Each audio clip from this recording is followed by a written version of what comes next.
Quizzical by JMac. Chapter 1. A Drab Little Pony. Princess Celestia regarded the little pony standing before her. It was a bit disconcerting. Celestia had not thought a little pony could be drab, had not thought that it was a quality little ponies could possess. But here she was, standing before Celestia, contradicting her, being drab. The unicorn filly's name was Quizzical Greystone. She was here interviewing for a research assistant's position. I wish to thank the princesses for receiving me, said Quizzical. It is an honor just to be nominated for the post. She assumes she's going to be dismissed, thought Celestia, reading the subtext of Quizzical's statement. The interview hasn't even begun, and already she assumes she has lost the job. Oh, you poor thing. Quizzical's pessimistic attitude surrounded her like a cloud, getting in the way of Celestia warming to her, but that wasn't what made her drab. It did not help Celestia's mood that, out of the corner of her eye, she could see Luna standing off to the side, trying to keep a straight face. This had been Luna's idea. Please, do relax, Quizzical. This final interview will be very informal. Celestia had believed that, with kindly and courteous treatment, she could make any pony comfortable. But setting this filly at ease was not going to happen. Perhaps Quizzical's normal state was paralyzed. Now, tell me about yourself. About me? This simple question seemed to take the little filly aback. What do you wish to know, princess? Well, firstly, do you prefer Quizzical or Quiz? How should I address you? Either is acceptable to me, princess, said Quizzical. Blandly non-committal, thought Celestia. This contributes to why I think you drab, but that's not it. Quizzical had a pale gray coat and a dull gray mane and tail, which she wore unfashionably short and severe. She was small for her age and slightly built. A pair of glasses in huge black frames barely balanced on her tiny nose, but that wasn't it either. Princess Celestia had known ponies who looked much like Quizzical, and she would have called them cute. Please, tell me about your family, said Celestia. I come from a long line of stonecutters, said Quizzical. In fact, she came from one of the finest families of Canterlot. The Greystone quarries had provided most of the stone from which Canterlot was built, going back seven generations. Quizzical's older brother, Chisel, would be the 8th. Sadly, I am not physically suited for quarry work, and levitation is my weakest spell. I cannot move the blocks. Though I love the quarry, it has been necessary for me to find my way elsewhere. So you turned to magical studies? Yes, princess. Then there's your voice, thought Celestia. It wasn't an unpleasant voice, per se, perhaps a bit deeper than you would expect from a filly of Quizzical's age, but soft and clear. The problem was not her voice, but how she used it. To call her voice monotone would be an understatement. The most sensitive device made to examine sound would register Quizzical's voice as a single tone. You could not listen to her long and still pay attention. It was almost hypnotic. She must have known this. Quizzical seemed to compensate by never speaking at length, instead only giving short answers when possible. Celestia found this sad.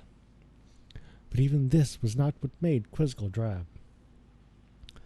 Celestia still did not know what to make of Quizzical. She leafed idly through Quizzical's personal file. When in doubt, thought Celestia, make small talk. Let us see. After magic, your favorite subjects are mathematics and geology? Yes, princess. There was a long pause. Could you elaborate, dear? Prompted Celestia. Oh, yes, of course, said Quizzical. I am attracted to math by its clarity and precision.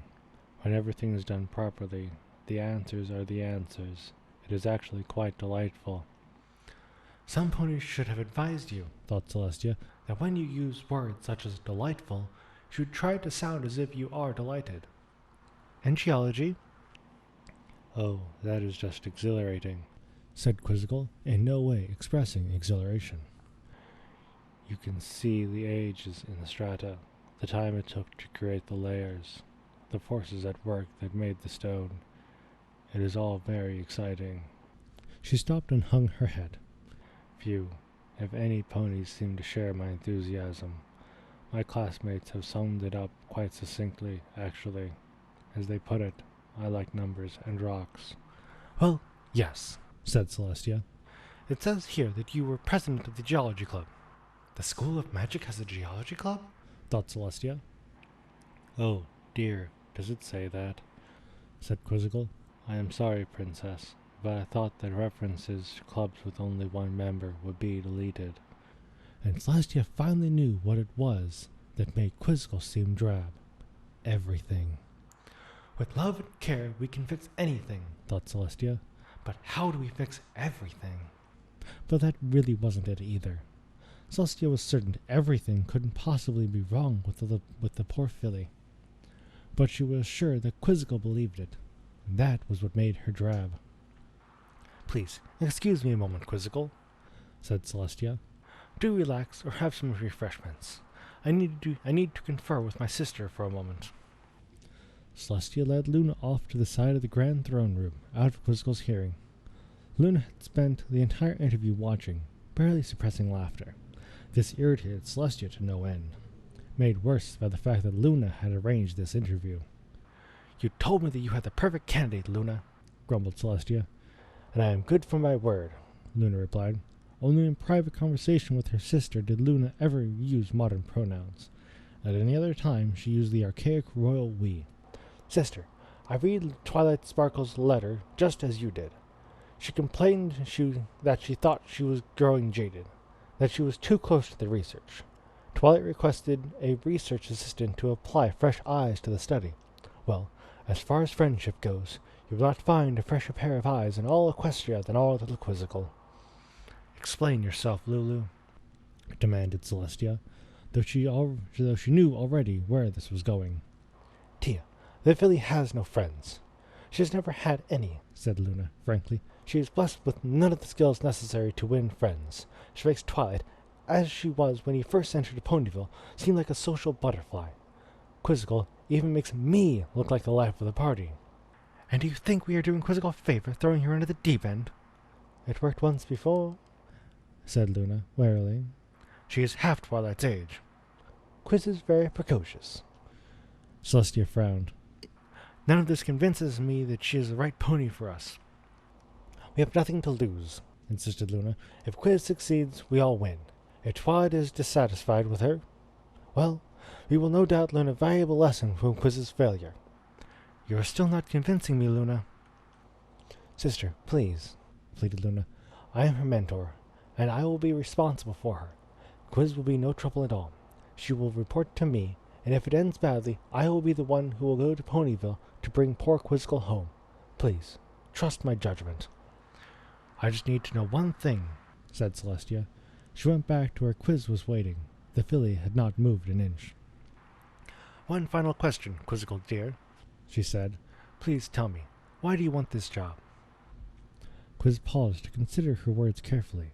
Clearly, her answer was important to her. I desire work experience, Princess Celestia. While I have excelled in my course study, I have never done anything practical. I believe this is something important that I am missing. Because of my youth, I am not allowed to student teach, and there are many reasons why I am not qualified for teaching. She trailed off, then recovered. At any rate, there are only 2 posts available. It is either this or the Department of Theoretical Magic. Celestia cringed inside. She hoped it didn't show. 2 employees at the Department of Theoretical Magic began as calculators. They are given small desks and small cubicles where they spend their days completing equations for the department's senior magicians. After very little time at this lonely, claustrophobic number crunching, most ponies will do anything to get noticed and promoted out of the cubicles. Failing that, they usually soon burn out and quit. But a pony like Quizzical could enter one of those cubicles and effectively disappear. If she took that job, she would end up trapped in it for the rest of her working life. I sense that I need this job, Princess, said Quiz. Princess Celestia gave Quiz her warmest smile and offered the filly her right hoof. Congratulations, Quizzical, and welcome to Friendship Research. Twilight Sparkle regarded the little pony standing before her. It was a bit disconcerting. It almost felt like looking at herself at her younger self in a mirror, but it was the distorted and exaggerated image of a carnival funhouse mirror. I was never that bad, thought Twilight. She immediately felt guilty about the unkind thought. Step 1. Settle the little filly in. Check. Step 1 went very quickly. Twilight had shown Quiz the tiny back room where she would have a bed and a dressing table. Quiz had unpacked by dropping her small saddlebag of belongings on the bed. After going over the mealtime schedule, Twilight planned to go on to a discussion of the house rules, but she discovered that they didn't have any. Living alone with Spike and Owlicious, they had never really needed any rules. We really should sit down and come up with some house rules, said Twilight. I'll make a note of that. Whatever you decide, I will agree to, Miss Twilight, Quiz had assured her. Twilight had already given up asking Quiz to just call her Twilight. She'll eventually stop calling me Miss Twilight on her own. Or not. Step 2. Introduce her to Spike. Check. This vitally important step could have gone better. Spike had been prickly about adding a research assistant from the moment Twilight had suggested it. Meeting Quiz hadn't helped. Spike was formally polite, and Quiz had been unreadable but polite. Twilight was sure that Spike would come around in time. At least, she really, really hoped he would. She caught him muttering under his breath, Great, now we have 2 of them. Twilight chose to ignore this. If Quiz had also heard, she didn't say anything. Step 3. Get to know your new research assistant. Yeah. Twilight thought she and Quiz would get along marvelously if they could just begin to talk. But where to begin? Quiz, I couldn't help notice you have the most complicated cutie mark I have ever seen, Twilight finally said. It was 2 intersecting colored circles. In one circle was an open book, and the other was a blackboard filled with scribbles. Where the circles overlapped was a question mark. Is that a Venn diagram? Why, yes, it is, said Quiz. Twilight couldn't tell for certain, but Quiz seemed pleased that she had recognized the mark. How did you get it? Asked Twilight. Oh, my cutie mark appeared when I created my spell, Miss Twilight, said Quiz. But that is not actually a very interesting... Wait, what? Exclaimed Twilight. You invented an original spell? Quiz, that's amazing for a filly your age. No, actually, it is not. Oh, please, show me, cried Twilight, clapping her hooves. You will be disappointed when you see what a silly trifle it is, Miss Twilight. Then a demonstration shouldn't take any time at all, said Twilight. Come on, show me. Give up, kid. Twilight won't leave you alone until you show her, so just show her, grumbled Spike. Very well, said Quiz. Her horn began to glow, and her brow furrowed with concentration. I just apply a little power and point. A beam of magic extended from Quiz's horn and formed into something, hovering next to Quiz and glowing faintly. It was a blackboard. As you can see, said Quiz, and her words wrote themselves on the blackboard as she spoke. This is actually just a variation on an illusion spell, hardly original at all. Oh, this is marvelous, Quiz, exclaimed Twilight. Yeah, I guess it's kind of neat, thought Spike, if you don't have a real blackboard. Quiz waved a hoof and the words were erased. New words formed as she continued. I came up with the idea when I was having difficulty with presentations. No pony will listen to me for any length of time, but I found that ponies will continue to read along well after they have begun to ignore me. Well, yes, said Twilight uncomfortably. Best to move past that subject. What else can you do with it, Quiz? Anything you can draw can be represented here, said Quiz. She erased her words and waved at the blackboard some more. She drew X and Y axes. Colored bars grew up next to them. It is quite good for graphics. I have committed several of my favorite graphs to memory and... You have favorite graphics? Exclaimed Spike. Really? Why, yes, said Quiz. This one of building supply purchases, for example, wonderfully illustrates the fluctuations of the equestrian economy. Quiz trailed off. Oh, I see your point. Graphs are not of compelling interest to most ponies. That had never occurred to me. Spike! Snapped Twilight, glaring at him. What? Spike answered, shrugging. She agrees with me. Twilight frowned, then turned back to Quiz. Can you do pictures? I could, if I could draw, said Quiz, but of waving at the blackboard produced a stick figure pony. I cannot. Oh, well, said Twilight. What do you call it, Quiz? Call it? Asked Quiz, puzzled. Surely you know, Miss Twilight, that a spell is not named until it has passed review and been included in the Grand Grimoire. I'm well versed in the review process, said Twilight, perhaps a bit more sharply than she intended. Careful, Quiz, chortled Spike. You don't lecture the boss. She lectures you. That's enough, Spike, said Twilight. Quiz, most unicorns have private names for their spells before they become official. Do they? Asked Quiz. Quiz, have you even published? I have submitted my work for review, Miss Twilight. Twilight was aghast. Spell review at the College of Magic moved at the speed of glaciers. A unicorn who did not aggressively promote their own work would not see it accepted in their lifetime. Have you shown this to Princess Luna, Quiz? Certainly not, Miss Twilight, said Quiz. This is not a royal concern. It would be rude. But the princess is your mentor. It is not a promising spell, Miss Twilight, and not worth Princess Luna's attention, said Quiz. It does nothing you could not accomplish with a slate and a box of colored chalk. Actually, you could reproduce most of the spell's effects with a stick and a bare patch of dirt. Hey, you said I didn't, thought Spike. And that's that, thought Twilight. This spell is so tied to her identity that it produced her cutie mark, and she dismisses it as worth no more than a stick. Oh, you poor little filly. Still, Twilight was beginning to find common ground with Quiz. Maybe. Tell me, Quiz, asked Twilight, how do you feel about checklists? Oh, I adore checklists, answered Quiz.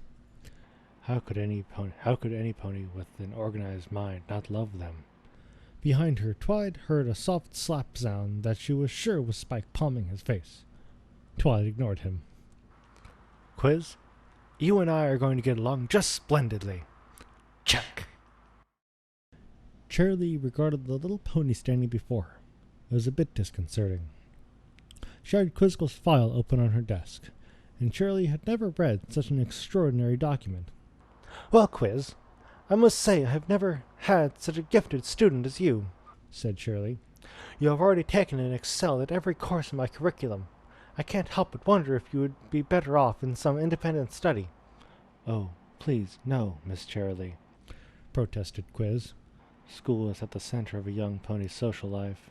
If I do not attend, I will surely miss something vital to my research. All right then, Quiz. We'll give it a try, and I'll do my best to keep you engaged, said Shirley. There were subjects on Quiz's transcript that she had never heard of, and a couple she couldn't pronounce. Well, won't this be a challenge? Thought Shirley. No student ever held terror for Shirley. On the other hoof, Shirley realized that she was going to bear witness to Quizzical's social development. Now that was a little bit intimidating. Shirley paged idly through Quiz's file. It says here that you have a brother and a sister. In fact, one of Quiz's former teachers had helpfully included photographs of the siblings. Shirley looked at the pictures and then up at Quiz, then back at the pictures, then realized she had better turn the page before Quiz realized what she was doing. Oh dear, thought Shirley. My older brother, Chisel, will be taking over our family business. He has a very good head, and the cores will be in good hands with my brother, said Quiz. The stallion could also pose for the cover of a romance novel, thought Shirley. She had to admit she would buy that book. My little sister, Delight, is still very young, but she has the potential to accomplish anything. We expect she will marry well, but I strongly doubt that will be all she does, said Quiz. And she is the prettiest foal I have ever seen. This isn't even a very good photo, thought Shirley. You sound very proud of them, Quiz, she said. Oh, yes, I am very proud, said Quiz. My siblings are extraordinary ponies, Miss Shirley. And you are the middle child between these two extraordinary ponies, thought Shirley. She leafed further through the file. There's a note from Princess Luna. Shirley absently read the heading aloud. Nicknames. She regretted this immediately. Several several of Quiz's less friendly classmates have christened her with unkind and hurtful names, Princess Luna had written. If students begin to use any of the following for Quizzical, we must insist that you discourage them most strongly. Quiz had, of course, heard. There is a list of my nicknames. I have acquired quite a few. Perhaps in the interest of completeness, you should read them out. I think that idea is masochistic, thought Shirley. But she couldn't very well just tell Quiz no. She started at the top of Princess Luna's list. Bookworm. Oh, yes, I liked that one, said Quiz. That was almost affectionate. Almost, Shirley continued. The robot? That amused me, said Quiz. To equate me with an unfeeling thing as an attempt to hurt my feelings is a humorous irony. Well, we can't all find the same things funny. She stared at the list for a moment. They called you actually? Oh, yes, Miss Shirley, said Quiz. I once had the odious personal habit of beginning every sentence with actually. I modified every word or phrase that could be with actually. Some of my classmates began to keep score. My record is 8 actuallys in one sentence. Actually, I appreciated that. The teasing actually helped me to actually stop abusing the word. Quiz trailed off when she realized what she had just said. Oh dear. You're fine, Quiz. Don't worry about it, said Shirley. That is enough of that. We should get you a schedule in your textbooks. There should be one more, Miss Shirley, said Quiz. Well, yes, muttered Shirley. She didn't want to read it. Greystone the Drone. Yes, said Quiz sadly. Sometimes Stone the Drone, for short, sometimes just Drone. I will admit that did hurt my feelings. I know that I am not pleasant to listen to. It is just being mean to remind me of that. Well, you needn't worry about that, said Shirley vehemently. No one will be calling you names in my school. I won't stand for it. Thank you, Miss Shirley, said Quiz. Shirley closed Quiz's file. She wasn't going to find anything useful there. All of Quiz's teachers offered assessments of her, half of them, the more kindly ones, summed her up as brilliant, but having trouble adjusting socially. The other half was less kind, and dismissed Quiz as too smart for her own good and weird. Some marveled at Quiz's ability to observe everything, and others thought this trait was creepy. None of them had figured out how to deal with Quizzical. Now it was Shirley's turn. Quiz, I'm determined to make your experience here the best it can be. You're entitled to my best efforts, and that's what I promise to give you. I'm not saying this will never be difficult. You're an unusual student. I don't have to tell you that. But I'm an optimist, and I've chosen to regard teaching you as an exciting opportunity. I appreciate your concern, Miss Shirley, said Quiz, and I shall do my best to be as little trouble as possible. And with that, they completed the school registration process, and Twilight came to walk Quiz home. So, what do you think, Quiz? asked Twilight. I do not know how to answer that question, Miss Twilight, said Quiz. Could you be more specific? I'm being deliberately vague, Quiz, said Twilight. It's an invitation to answer any way you want. Oh, said Quiz. In that case, my answer is that I think I have been blessed with uncommonly good luck. Really? asked Twilight. Frankly, there was nothing about Quiz that said luck. Tell me about that. I find myself surrounded by wise and kindly adults who are taking an interest in my fate, said Quiz. I do not know what I have done to deserve my good fortune, but I appreciate it. It is not the same as friendship, not yet, but it is a good beginning, and it feels good. I'm very proud of you, Quiz, said Twilight. Maybe someday you'll stop questioning why you deserve good fortune. Unfortunately, it was never the older ponies in my life that worried me, Quiz went on sadly. It is the ponies my own age that frighten me. Diamond Tiara skipped happily as she went home from school. She had been standing outside an open window at the schoolhouse. What she learned about the creepy new filly made her smile. Stone the Drone. That's a good one. Diamond giggled all the way home.